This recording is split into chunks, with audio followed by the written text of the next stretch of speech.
Hello everyone, welcome to this 28th online lecture session of the course Engineering Thermodynamics. In our previous lecture, we started discussion on the vapor power cycles, and we have seen that Carnot vapor power cycle is having certain limitations, and because of these limitations, we cannot make it possible for use under the practical conditions.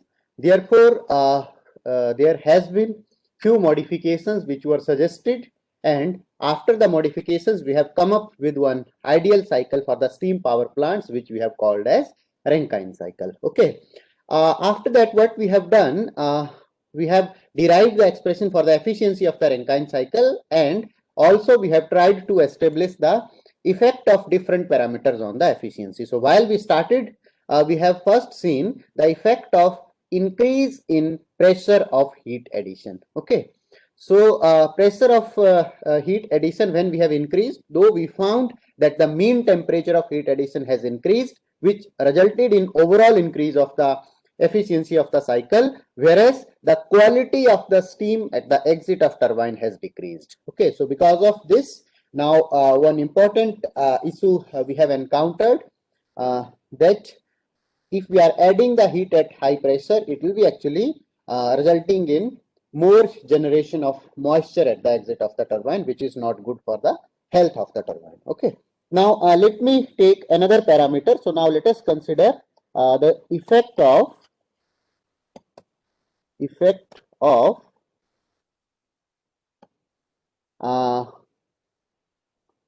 have to consider, say, effect of condenser pressure. Okay. So now what I'll be considering effect of condenser pressure as well as the temperature, because in case of condensation process, we have seen that our condensation will be happening within the liquid vapor dome. So that's why whatever the effect pressure will be having, same effect will be there because of the temperature of the condenser also. Okay, because pressure and temperature are having constant values in between the liquid vapor region where the process inside the condenser is happening. Okay, so let me first draw the temperature entropy diagram. So if I draw the temperature entropy diagram, this is my liquid vapor dome.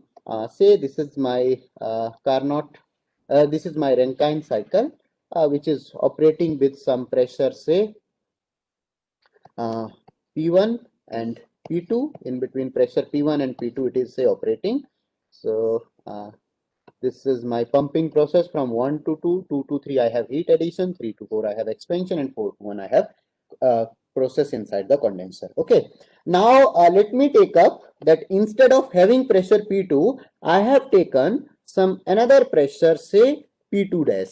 So what I have done, instead of P2, I have taken another pressure P2 dash, which is less in comparison to P2. Similarly, you can see over here, while I am plotting this temperature entropy diagram. So for the first case, let me say that temperature was T2, and for the second case, say temperature was temperature is T2 dash. So obviously this T2 dash is also over here less than T2. So it means when we are decreasing the pressure from P2 to P2 dash, at the same point of time, our temperature of the condenser is also actually decreasing. Okay.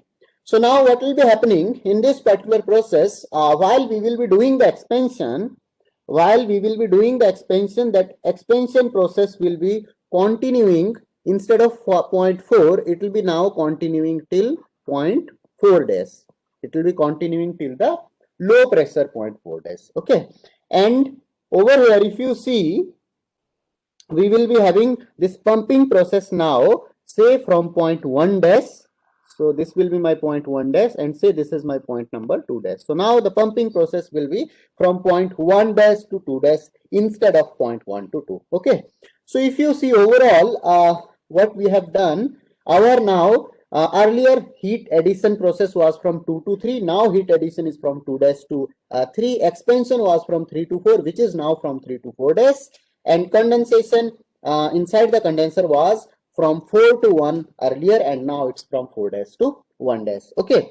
So overall, if you see, whatever the amount of heat we are adding, that has increased. So the rate at which we are adding the heat, rate of heat addition has actually increased. You can see clearly earlier our area was under the 2 to 3 line. Now area will be from 2 dash to 3 lines. So that's why overall area has increased. So I can say that amount of heat added has increased. Now if you talk about amount of heat rejection, so whatever the amount of heat we are rejecting, that has actually decreased. So earlier you can see the area of amount of heat rejection was nothing but area under 1 to 4. Now we will be having area under 1 dash to 4 dash, okay, as the amount of heat rejected. So new amount of heat rejected has actually decreased upon decreasing the condenser pressure and temperature. Okay. What another thing has happened? Another thing has happened, that net amount of work done. So net amount of work done is nothing but whatever we will be finding the area enclosed within this cycle. So area enclosed within the cycle, earlier it was from 1 to 1 2 3 4 1. Now the area enclosed is 1 dash 2 dash 3 4 dash 1 dash. Okay, so amount of area enclosed has also increased. So that's why net amount of work done has increased. Okay, so ultimately we can say that efficiency of the cycle has increased. Okay, one more thing you can comment, like we know that efficiency is nothing but equal to 1 minus T mean heat rejection divided by T mean heat addition. Okay, so you can see that heat rejection temperature has decreased significantly, though we are having slight fall in the mean temperature of heat addition also, but that is less in comparison to the increase of sorry, that is less in comparison to the, this I am writing wrong. So we have actually decrease of mean temperature of heat rejection. Okay, so though we are having slight decrease in the temperature of heat addition also, because now we are adding heat from 2 dash to 3 instead of 2 to 3. So there will be slight decrease in the mean temperature of heat addition also, but the decrease in temperature of heat rejection is more in comparison to the decrease in temperature of heat addition. So because of that, our efficiency will be actually increasing. Okay, however, How can we say that area has decreased? yes. Means that they don't have same breadth and length. So how can we say that area has decreased? Yeah, so the point is, if you plot it on the actual property diagram, if you plot it on the actual property diagram, you will be finding that this, whatever the strip we are getting in the subcooled region, it is small in comparison to the area which we are getting inside the liquid vapor dome. Okay, so that's why if we do it on the actual property basis by using water as our working substance. Okay. Now, what we have, one important point we are having over here, that quality at the exit of the turbine has actually decreased significantly. So you can see now our point is X4 dash, okay, instead of X4, and quality of X4 dash is actually less in comparison to X4. So it means upon decreasing the condenser pressure and condenser temperature, though we are having certain improvement in efficiency, but we are having actually decrease in the quality. Okay, so that is one point. And another point we are having, that we cannot decrease this condenser pressure or temperature without any boundness or any limiting condition. Okay, so what we do inside the condenser, we reject certain amount of heat, and mainly we reject that heat to our ambient, to our surrounding atmosphere. Okay, so generally in case of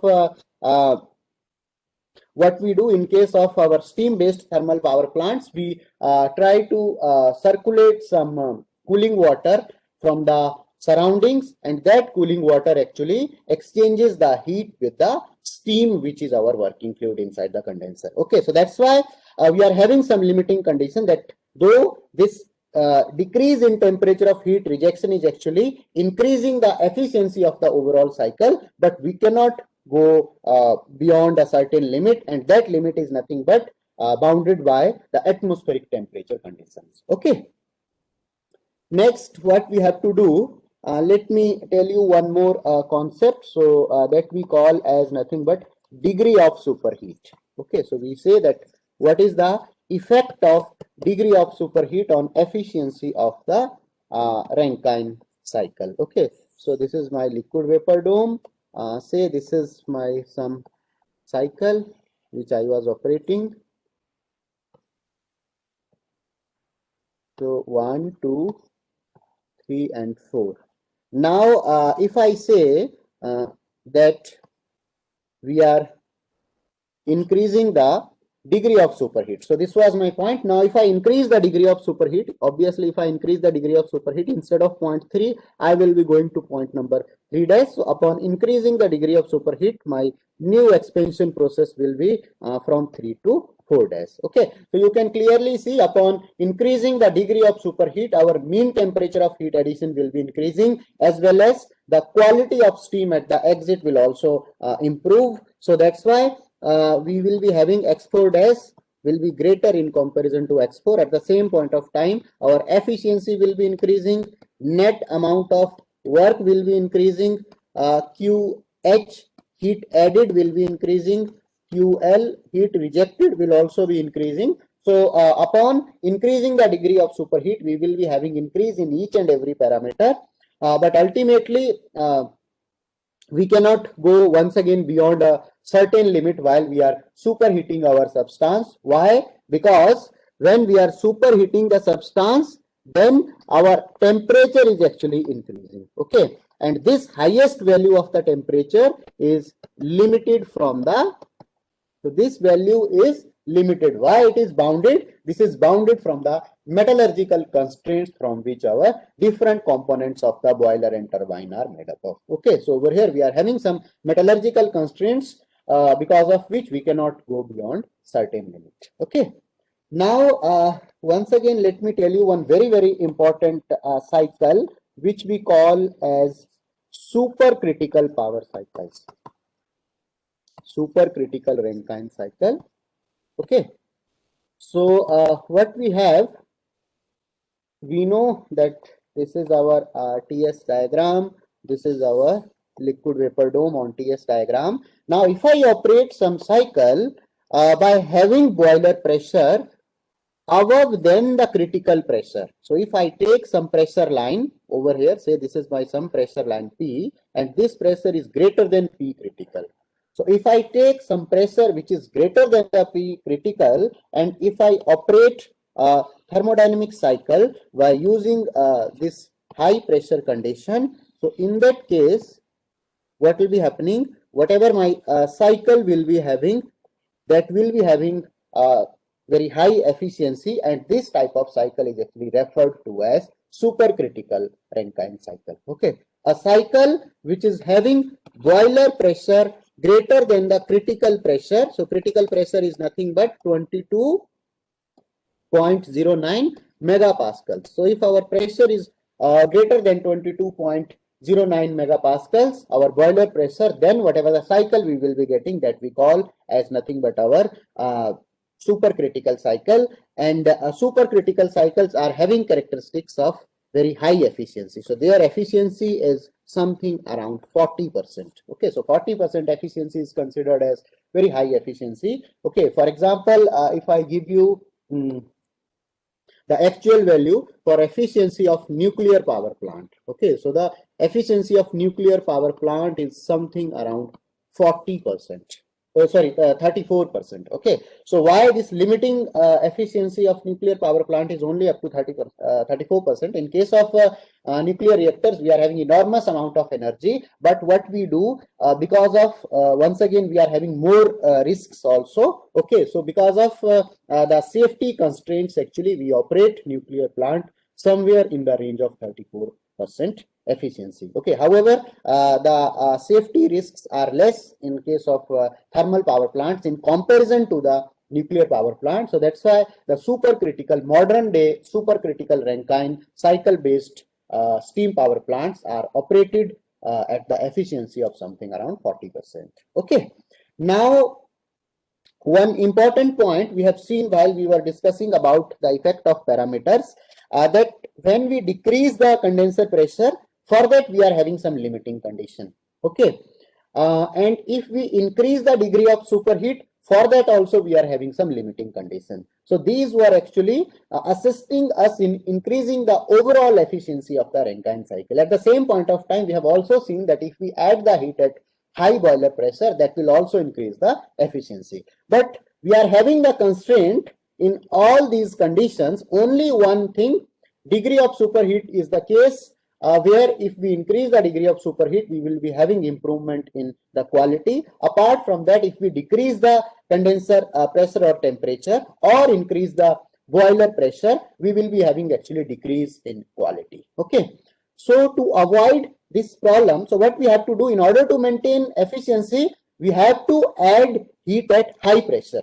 But adding heat at high pressure is actually giving us some issue in terms of the quality at the exit of turbine. So that's why what we have to do, we have to devise some way with the help of which we are able to achieve our high efficiency also, and our health of the turbine is also not affected. Okay, so what we do, there is one improvement which has been suggested, and this particular improvement is referred to as reheat, and when it is implemented in the Rankine cycle, we say our cycle as reheat Rankine cycle. Okay, so what we do in reheat Rankine cycle, let me just show you the schematic representation. So we are having our boiler. So inside the boiler, say we are having some high pressure pH. Okay. Then at the exit of the boiler, what we will be doing, we will be having some turbine. Okay. And this turbine will be now producing certain amount of turbine work. So say it is giving work WT1. Okay. Now at the exit of the turbine, whatever this steam I will be getting, first thing is that this exit I will not maintain till condenser pressure PC, rather I will maintain this pressure as some intermediate pressure PI. Okay, so what I will be doing, I will be considering this turbine in such a fashion so that I am not expanding this working medium till the condenser pressure. I am expanding it only till some intermediate value of the pressure which is greater in comparison to that of our condenser pressure. Okay, and after that what I will do, after that whatever the steam has come at the exit, that steam once again I will pass through my boiler. Okay, so once again I will be passing that steam through the boiler, and after it has come from the boiler, then I will be using one more turbine. So now I will be using one more turbine, and now you can see clearly that while this steam has come at some intermediate pressure PI, and this intermediate pressure PI will be less in comparison to the high pressure, and it will be more in comparison to that of the condenser pressure PC. Okay, so at this intermediate pressure now we are having this steam. So at this intermediate pressure we have actually reheated the steam inside the boiler, and after reheating once again we have expanded it on a turbine. Okay, and this turbine, let me consider it as it is giving the work at the rate of WT2. Okay, so W dot T2 is the rate at which this turbine is giving me the work. Okay, now what will be happening at the exit of this turbine? At the exit of this turbine, whatever the steam I will be getting, that I will be expanding. So this turbine is designed in such a fashion so that we are reaching our till our condenser pressure PC. Okay, so over here we are reaching till our condenser pressure PC, and after that I will be having nothing but our condenser as the device. Okay, so inside the condenser we will be changing phase from liquid from vapor to liquid, and after that I will be having some pump over here, and obviously what this pump will be doing, in this pump we will be having actually overall increase in the pressure, and after that we will be sending high pressure steam. So once again now we are having over here condenser pressure PC. So from condenser pressure PC I will be going to the high pressure pH. Okay, so what we are basically doing, initially we are adding the heat at some high pressure pH, then we are using one turbine. Okay, so this particular turbine is operating at high pressures, so that's why this turbine is also known as high pressure turbine.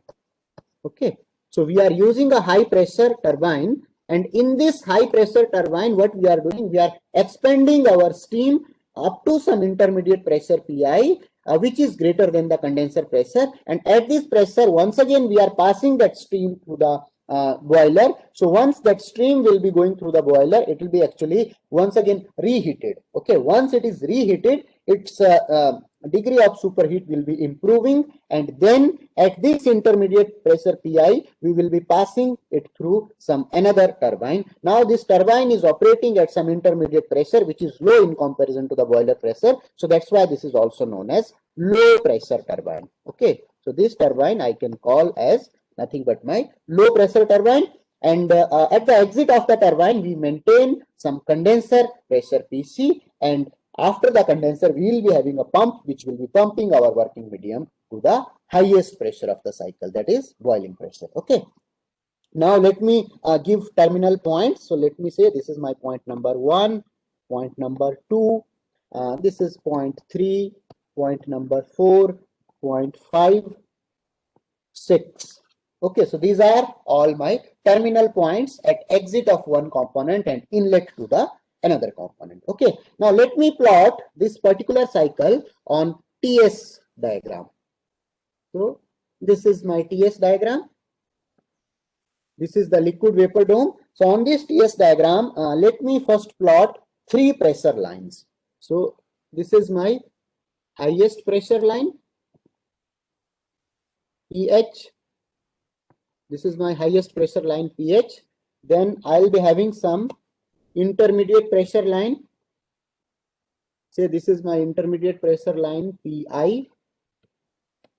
And then I will be having some low pressure line, which is having pressure equal to that of condenser pressure, PC. Okay.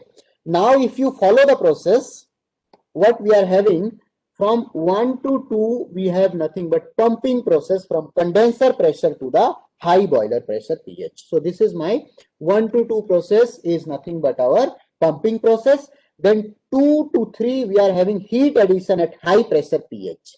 So now this is our heat addition process, and this 2 to 3 process is actually happening in nothing but our high pressure. So this is my say point number 3. So we are adding heat at high pressure. Okay.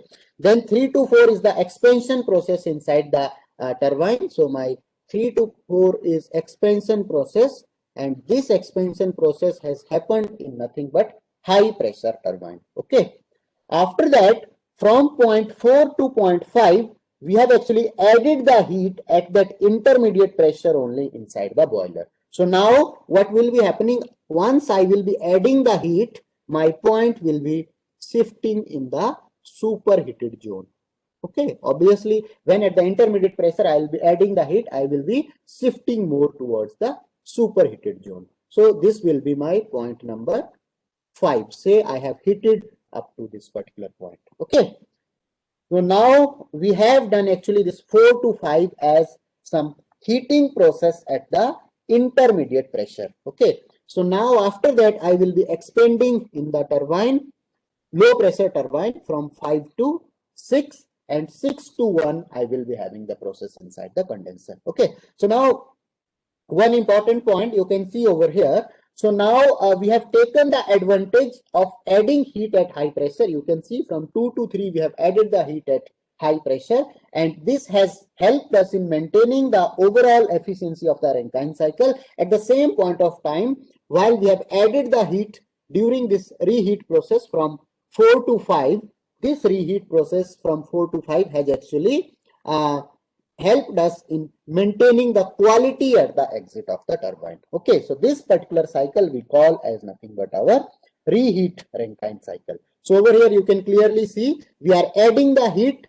First we are adding heat QH1 from 2 to 3 process. Then we are adding some heat QH2 from 4 to 5, and we are getting first work from 3 to 4, and then we are getting work from 5 to 6. Okay, and every time you can see we are not having any distinction in terms of the mass. So through each and every component, same amount of mass flow rate of the steam is flowing. So if I say m dot is the mass flow rate of the steam, so m dot amount is actually flowing through each and every component. Okay, so now if I say that what is the total amount of heat I have added, so QH will be nothing but, or if I say Q dot H, that will be nothing but equal to Q dot H1 plus Q dot H2. So this is the total amount of heat which we have actually added. So Q dot H1 will be m dot into H3 minus H2, and Q dot H2 will be nothing but you see the second heat addition process is from 4 to 5. So it will be m dot into H5 minus H4. And if I say about total work done by the turbines, W dot T, so that will be nothing but W dot T1 plus W dot T2. Okay, so if you see the first turbine is operating from point number 3 to 4, so I can say m dot into H3 minus H4, and second turbine is operating from point number 5 to 6, so I can say m dot into H5 minus H6. So this is my total turbine work. If I talk about pump work W dot P, so pump work will be nothing but m dot into H2 minus H1. Okay, so m dot into H2 minus H1, or in terms of specific volume, if I have to write, I can write as m dot into specific volume of 0.1 into P2 minus P1. Okay, so this is how I can write pump work.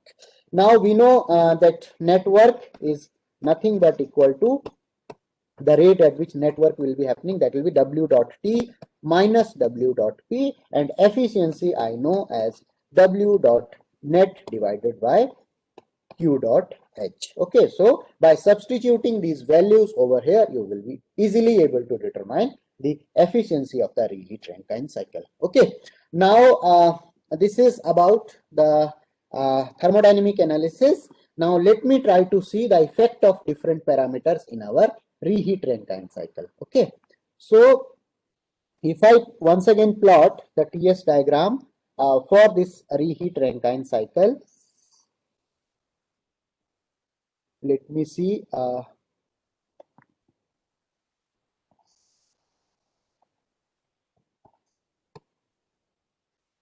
So this is my high pressure pH. Then let me consider this as some intermediate pressure Pi. Here this is my intermediate pressure Pi. Then I am having some low pressure over here as PC. So this is my condenser pressure PC, and this is my process number 1 to 2, 2 to 3, 3 to 4, 4 to 5, and 5 to 6. Okay. Now, one important point I would like to tell you that if you see the heat addition process, initially the heat addition process was from point number 2 to point number 3. So if we see the original cycle, in original cycle, heat addition process is from 2 to 3 only, and let us consider corresponding to this 2 to 3, our mean temperature of heat addition is say TM1. Okay. Now if you include the process number 4 to 5 over here, so if you include the process number 4 to 5 over here, in that case what will be happening from process number 4 to 5, if you compare over here, the temperature of point number 4 is less in comparison to point number 2. So the way I have drawn over here, I have considered that temperature of point number 4 is less in comparison to the temperature of point temperature of point number 2.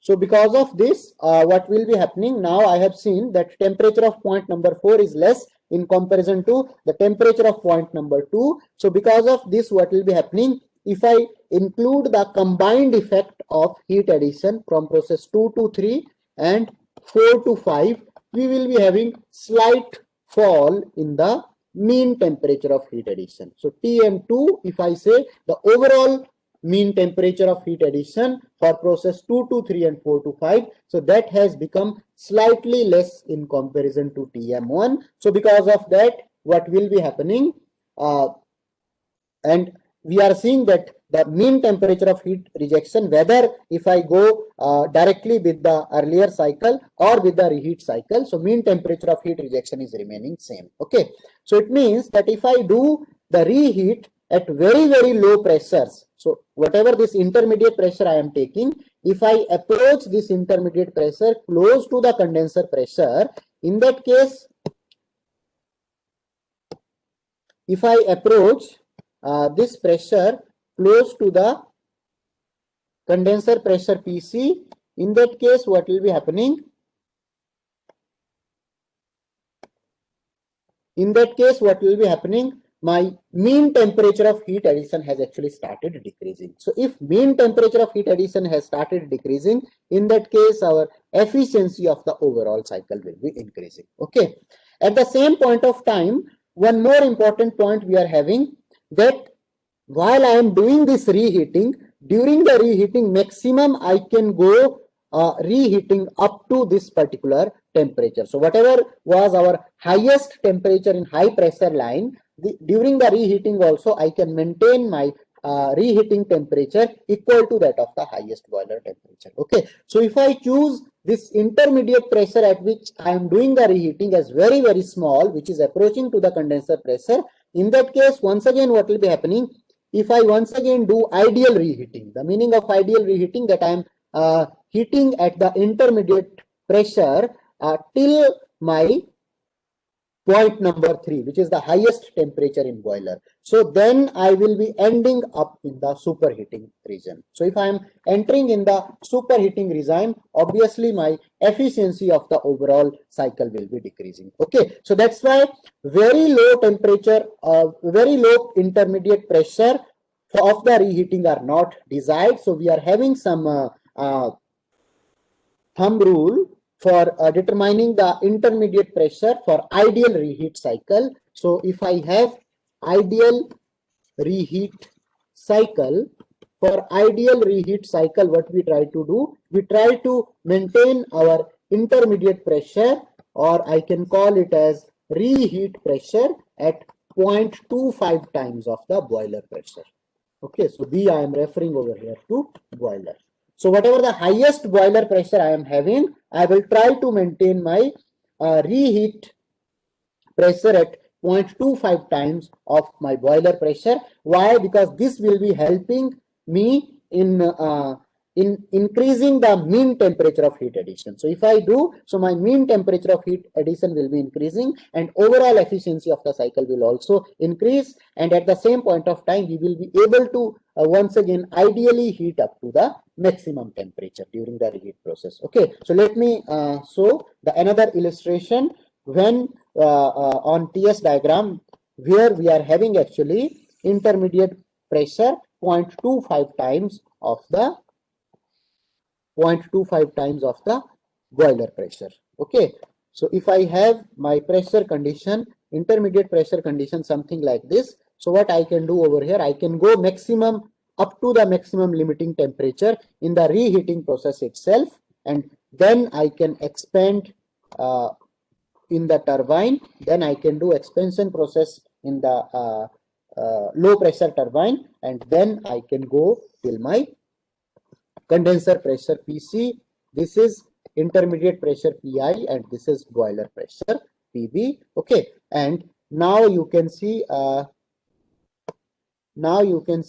this is my heat addition process.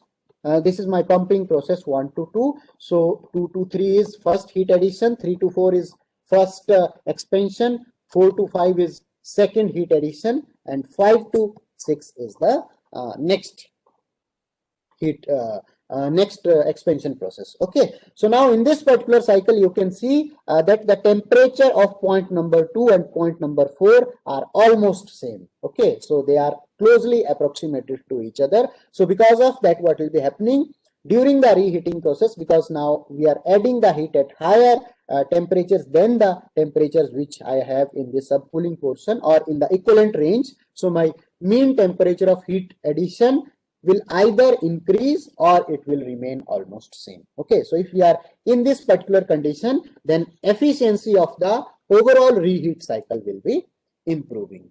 And at the same point of time, the main sole objective of introducing the reheat cycle was to improve the quality at the exit of turbine. So here also we have seen that quality at X6 has increased once we are reheating our steam at the intermediate pressure. Okay, so it means reheating Rankine cycle is having sole purpose in order to improve the quality at the exit of the turbine. Okay, now one thing can be done. Reheat can also help in improving the efficiency of our system significantly if we do our if we use our reheat in such a fashion so that it is increasing the overall temperature of the heat addition. Okay, so how reheat can improve efficiency? Let me show over here.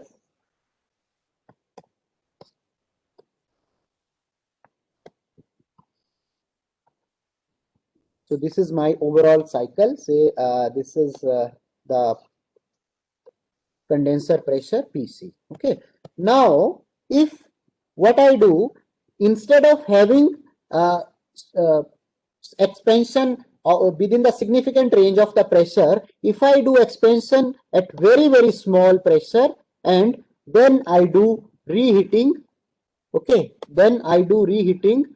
Once again, if I do expansion at very small pressure range and then once again I do reheating.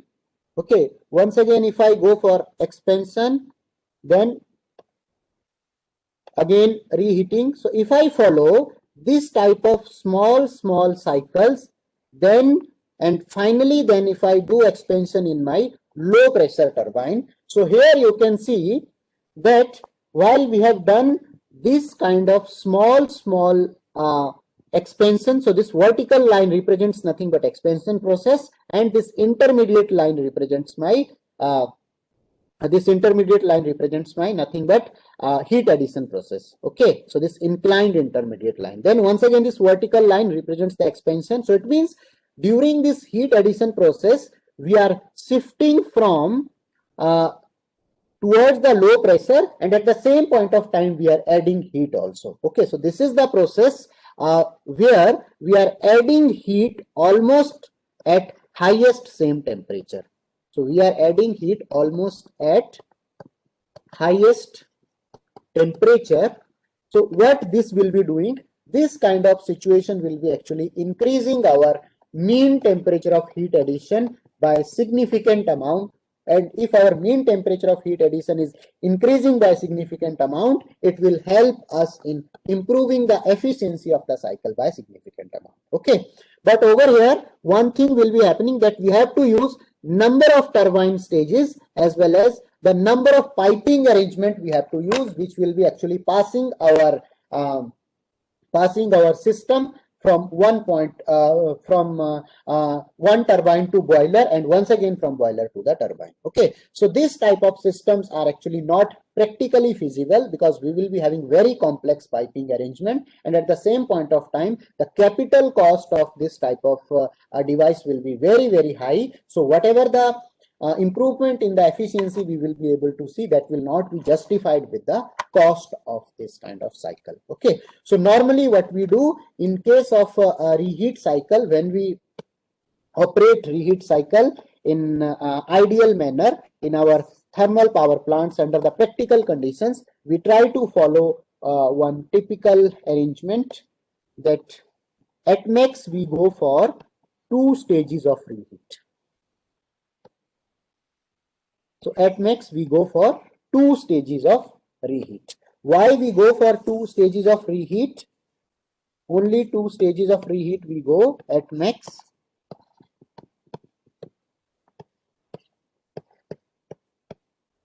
Okay, so over here I am showing the multiple stages of reheat. So while we do the reheating stages in our ideal reheat cycle under the practical scenarios, maximum we go up to 2 stages of reheat.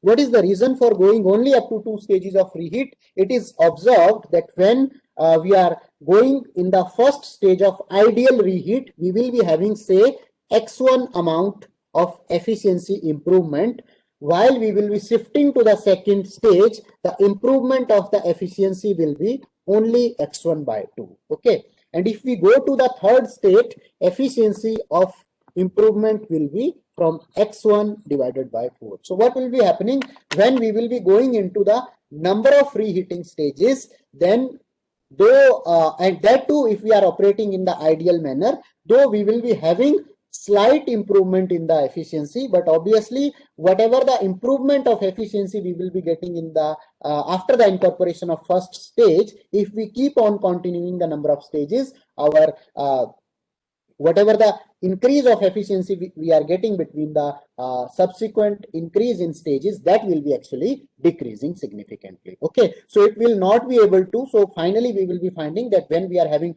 more number of reheating stages, our capital investment which is spent on installation of the arrangements for meeting multiple reheat cycles, we will not be having actually corresponding improvement in terms of efficiency. Okay, so that's why when we go in the practical scenarios, maximum we limit our reheating only up to the 2 stages. Okay. Now, after reheating, there is one very important concept which is referred to as regeneration, and regeneration actually helps us in improving the overall efficiency of the Rankine cycle. Okay, so regeneration improves the efficiency of Rankine cycle by a significant amount. So while talking about the concept of regeneration, we are having one very important point which we call as ideal regeneration cycle. Okay, so Sir, first, yes, sir, what was X1 in the previous slide? X1 was the amount by which our efficiency has increased when we have included the one stage of ideal reheating. Okay. Now, let me talk about the regeneration cycle. So, while I will be talking about the regeneration cycles, let me first start with the concept of ideal regeneration cycle. Okay. So, what we are having regeneration cycles in the practical scenarios in different manner. This particular ideal regeneration cycle, whatever I will be describing over here, this is not practically possible, but it is having some importance that how it helps in improving the efficiency of the overall cycle. So first I will discuss the concept of ideal regeneration cycle, and after that I will give you the details of the regeneration cycles which are used in the practical conditions. Okay. So what we do in case of ideal regeneration cycle, let us consider that we are having a boiler. Okay, and after the boiler, we have some turbine. So we have some turbine over here, and in this particular turbine, we will be having expansion process. Okay, so obviously after the expansion process, we will be finding that we will be having some steam at low pressure, condenser pressure, and here this is say my boiler pressure as PB. Okay, now this turbine is giving me work at the rate of W dot T. So we are getting work at the rate of W dot T. Now I have some condenser over here. So I have some condenser, and in this condenser my vapor phase will be converting into the liquid phase. Okay, once it has converted into liquid, then after that what I have to do, I have to use one another device which we call as nothing but our pump, and this pump will be pumping our medium from condenser pressure to the boiler pressure. Okay, after we have pumped our medium, now I will not directly pass it through the boiler, rather I will circulate this medium through the casing of the turbine. So through the casing of the turbine, I will circulate this medium first, and then I will pass it into the boiler. Okay, so you can see that say if I write the states, state 1 is saturated liquid at the end of condenser and inlet to the pump. Then I have state 2 at the outlet of the pump, and this state 2 is having pressure equal to that of boiler pressure. Okay, and after that what we have done, this state 2 we have passed through our turbine casing. So while we will be passing it through turbine casing, obviously there will be some heat interaction in between the vapor which is flowing inside the turbine and this particular liquid stream, subcooled liquid stream, which is at boiler pressure PB. Okay, and because of that heat interaction, obviously the thermodynamic state of the system will be changing. So if thermodynamic state of the system will be changing, say it is reaching some thermodynamic state 3 at the exit of the turbine and inlet to the boiler. Okay, and whatever the initial state we were having superheated, or I can take as, while I'll be explaining the ideal regeneration cycle, at that time I will consider this state 4 as nothing but my saturated vapor state. Okay, so state 4 is a saturated vapor state, and here I will be having my point number 5, which is in the liquid plus vapor regime. So this is my liquid plus vapor regime. Okay, now let me plot all these processes, whatever I have schematically represented, on my TS diagram. So if I plot all the processes on TS diagram, what will be happening? So one important point, like what we are doing, whatever the subcooled liquid or compressed liquid we are having at the high pressure condition, that we are passing through the casing of the turbine. So while we are passing through the casing of the turbine, it will be exchanging the heat with the vapor phase which is expanding over the turbine. So it means in this turbine, we are using turbine casing as nothing but our heat exchanger. Okay, one more important point I would like to tell you over here, while we are passing this liquid, you can see the flow of steam is in this direction. So flow of steam is from left to right, whereas the flow of this medium subcooled liquid is from right to left. So we have made some counter flow arrangement in the turbine between the two different working mediums, and this particular thing, for this particular thing, we have made slots in the casing of the turbine through which our this working fluid is passing. Okay, now if I plot it on temperature entropy diagram, so one important point I have told you that this limiting point 4 I have taken as the saturated vapor. So point number 4 is nothing but my saturated vapor. Okay. So in actual cycle, if we see, my process will be, say this is my pumping process. So this would have been my original Rankine cycle. Okay, so this is my point number 4, and this, let me call this, that in this ideal Rankine cycle, this is my point number 4, and so this is overall actually original Rankine cycle. Okay, now what I have done, if you see, if you follow the thermodynamic states, what I have represented over here, so this is my state number 1, which is in the saturated liquid state, and state number 2 is in the compressed liquid state. So you can see this is my point number 2. So point number 2 is in the compressed liquid state. Okay, and then obviously while we are passing this compressed liquid at state 2 through the turbine, this will be gaining certain amount of heat from the vapor which is there in the turbine. Okay, so because of that we will be having some heating of this liquid at constant pressure. So we will be having some 2 to 3 heating, and this particular heating is actually happening in nothing but our inside our, so this heating from 2 to 3 is actually happening inside our turbine. Okay, so we are not adding any external heat, but whatever the vapor we are having in the turbine, that vapor is actually giving certain amount of heat to this liquid, and I have considered that we have designed our system in such a way so that this 3 point I am getting as nothing but in the saturated liquid state. Okay, and after that 3 to 4 is my now heat addition process inside the boiler. So now I am adding heat only from point number 3 to point number 4. Okay, now obviously while the turbine was operating in the ideal manner, considering that we are having adiabatic situation in the turbine, at that time I was getting this isentropic condition, and this was the exit state of the turbine.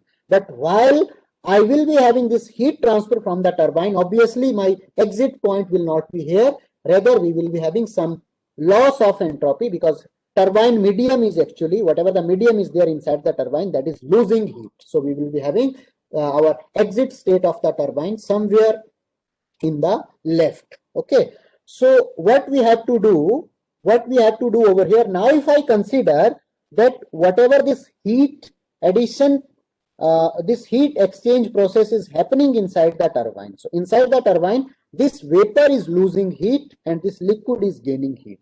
So whatever this heat transfer process is happening, if I take the assumption that heat transfer process is reversible adiabatic. Okay, what assumption I am taking? If, sorry, not reversible adiabatic, reversible isothermal. So I am taking the assumption that whatever the heat transfer process which is happening inside the turbine between vapor and liquid, that is actually reversible isothermal process. So it means whatever at different location the temperature of this liquid is there, same will be the temperature of the vapor. Okay, so if I consider this particular assumption of reversible isothermal heat exchange in between the vapor inside the turbine and this casing of the turbine through which our actually liquid is passing, I will be finding that my process inside the turbine vapor will be exactly parallel to process 1, 2, 3. Okay, so this process will be exactly parallel to process 1, 2, and 3, while it will be in the downward direction. Okay, so I will be having this process as say 4, 5, and okay, so this my final state will be actually state number 5 at the exit of the turbine. So this line is this line 4 here. Let me give point A. So this line 5A4 is actually parallel to line 1, 2, 3 because we are considering that the heat transfer between this vapor and liquid is happening in isothermal way. So that's why at each and every location the temperature of the liquid will be same as that of the temperature of the vapor. Okay. So what I will Sir, do, it's adiabatic or isothermal? it's isothermal, not adiabatic, because it's a heat transfer process. Okay. So now what I will do, I will stop at this point and we will continue our discussion from this particular point in our next lecture. Okay.